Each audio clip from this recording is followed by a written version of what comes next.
Hello students, today let me explain you the next portion of electrochemistry after Nernst equation. Let me start the syllabus in the form of a question. Explain the various factors which affect electrical conductance. I am repeating the question. Explain the various factors that affect electrical conductance. And I am just going with the answer area. The various factors are nature of the electrolyte, also it is called interionic attraction. Now lesser the solute-solute interactions, greater will be the freedom of movement of ions and higher will be the conductance.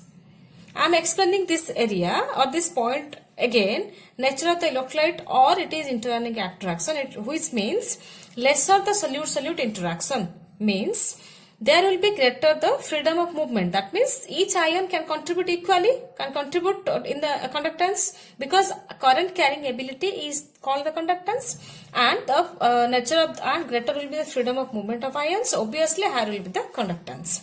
Second factor is solvation of ions. Solvation of ions means how the ions will interact with solvent molecules.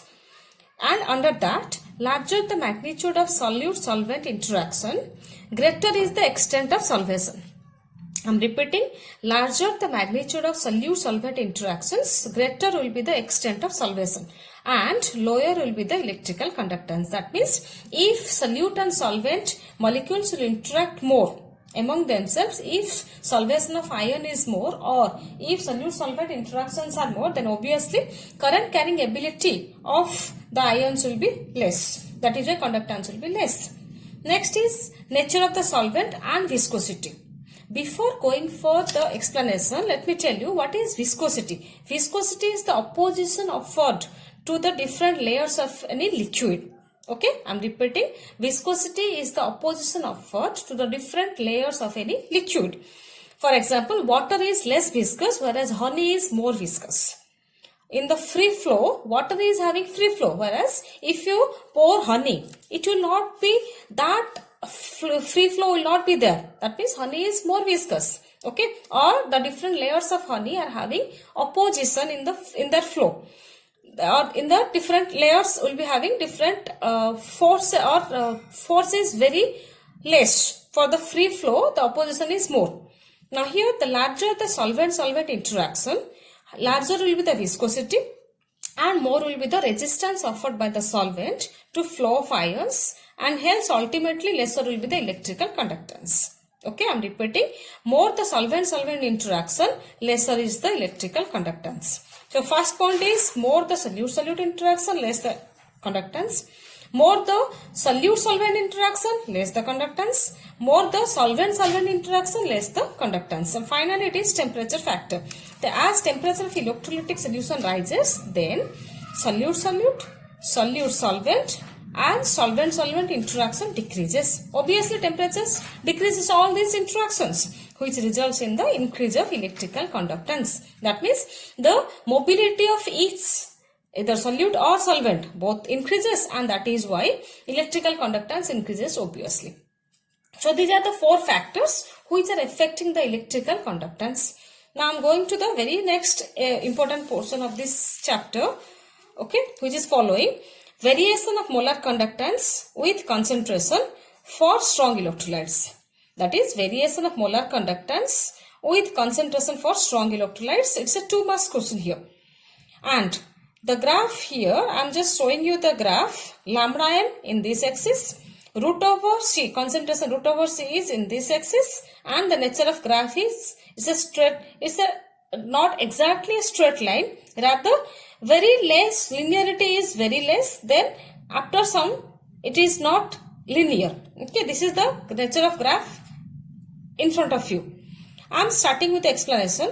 Strong electrolytes. We know that strong electrolytes that dissociate completely, almost completely. For example, KCl, HCl, NaCl, NaOH ionize almost completely, and that is why solutions of these electrolytes have high conductance. Thus, conductance increases slightly on dilution. Okay, I am repeating, strong electrolytes which ionize almost completely have more ions in their aqueous solution. That is why conductance or molar conductance of these electrolytes will definitely be high. And on dilution, that means if you add more solvent on dilution, this conductance increases slightly. The molar conductance of strong electrolyte is found to vary with concentration by following the equation. The molar conductance with concentration for strong electrolytes is found to vary according to the equation lambda m equals to lambda m infinite minus b root over c. This equation is called Onsager-Huckel equation or Debye-Huckel-Onsager equation, popularly known as Debye-Huckel-Onsager equation, where B is the constant quantity whose value depend upon the nature of the solvent and temperature. I am repeating, the variation of molar conductance with concentration is governed by Debye-Huckel-Onsager equation. And this equation holds good when concentration is less. I am repeating, this is one more question. This equation for strong electrolytes holds good when concentration is less. That means dilution is more. Thus, if lambda m is plotted against root over c, a linear graph is obtained for low concentration and the graph is not linear for higher concentration.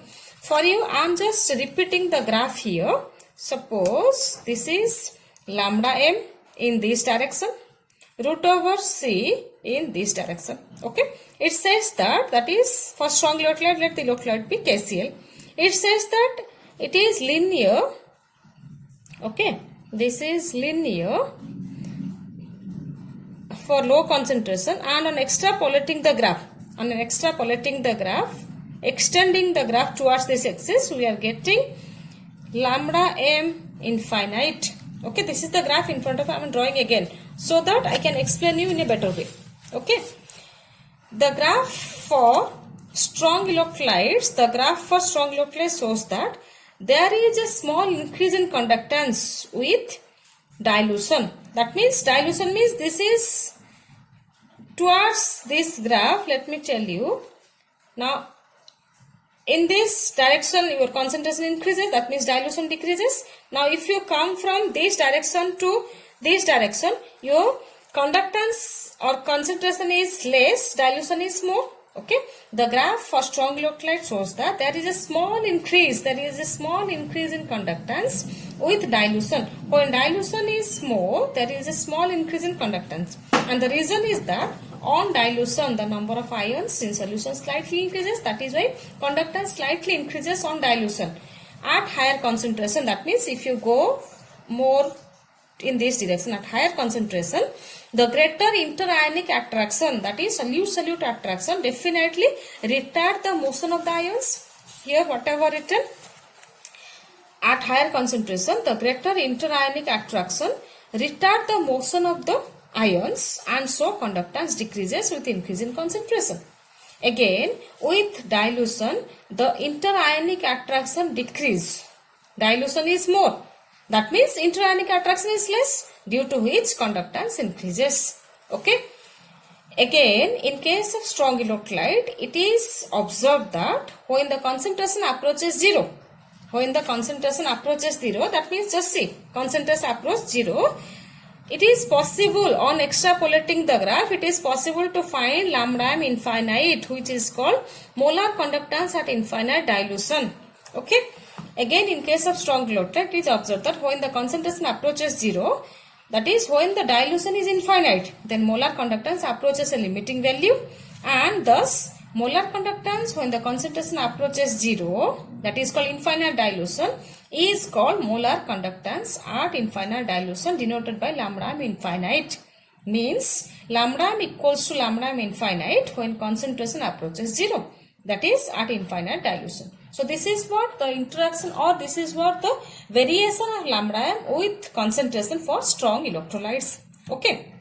Now I am going for the next portion of this chapter, that is variation of molar conductance with dilution for weak electrolytes. Weak electrolytes means which are not dissociating or ionizing 100%, or very less quantity of the electrolyte is going into solution. Now I am starting with the concept. A weak electrolyte, that is acetic acid, you can say NH4OH, dissociate to a very small extent in solution. Thus, molar conductance of a weak electrolyte is much lower than that a strong electrolyte. We know that because number of ions are less in solution, so conductance will be, let it be molar conductance will be less as compared to strong electrolytes at the same concentration. However, the variation of lambda m with root over C is very large. Here the variation is very large. In case of weak electrolyte, the root over C and concentration and lambda m, the variation is very large, and that is why we cannot obtain molar conductance at infinite dilution by extrapolation of the lambda m versus root over C plot. Here from the plot you can also see you cannot extend the graph to get lambda m infinite because both are going parallelly. Lambda m and this graph both are going parallelly, so extrapolation is not at all possible here. That means indirectly for weak electrolyte it is not at all possible to find lambda m infinite. Okay, I am repeating, the variation of lambda m with root over C is very large, and that is why we cannot obtain molar conductance at infinite dilution by extrapolation of the graph lambda m versus root over C. Also, it is very clear from the graph. Hence, it is not possible to determine experimentally the molar conductance of weak electrolyte at infinite dilution. Okay, it is not at all possible to determine experimentally the molar conductance of a weak electrolyte at infinite dilution. And to determine lambda m infinite for weak electrolyte, Kohlhaas law is generally used. Okay, then what is this Kohlhaas law? Let me explain. It states that this is a little bit lengthier statement, but if you go through, mathematical statement is very less. I am repeating, at infinite dilution, it should be under quote. At infinite dilution, when dissociation is complete, each ion makes a definite contribution towards equivalent conductance of the electrolyte, irrespective of the nature of the other ion with which it is associated. And the value of equivalent conductance at infinite dilution for any electrolyte is given by the sum of the contributions of two ions. I am repeating the statement. At infinite dilution, when dissociation is complete, each ion makes a definite contribution towards equivalent conductance of the electrolyte irrespective of the nature of the other ion with which it is associated. And the value of equivalent conductance at infinite dilution for any electrolyte is given by the sum of the contributions of two ions. That is, lambda infinite equals to lambda infinite of cation plus lambda infinite of anion, where lambda cation and lambda infinite cation and lambda infinite anion are the inter-ionic or ionic conductances at infinite dilution of the cation and anion respectively. So this is what Kohlhaas law. Okay. Now, so in this entire video, you have gone through how variation of what are the factors which affect the conductivity, electrical conductivity. Next, how variation of molar conductance for weak electrolyte with concentration is taking place, and variation of molar conductance of strong electrolyte with concentration is taking place, as well as Kohlhaas law. In my next video, I will be giving the applications of Kohlhaas law along with its numerical form. Thank you.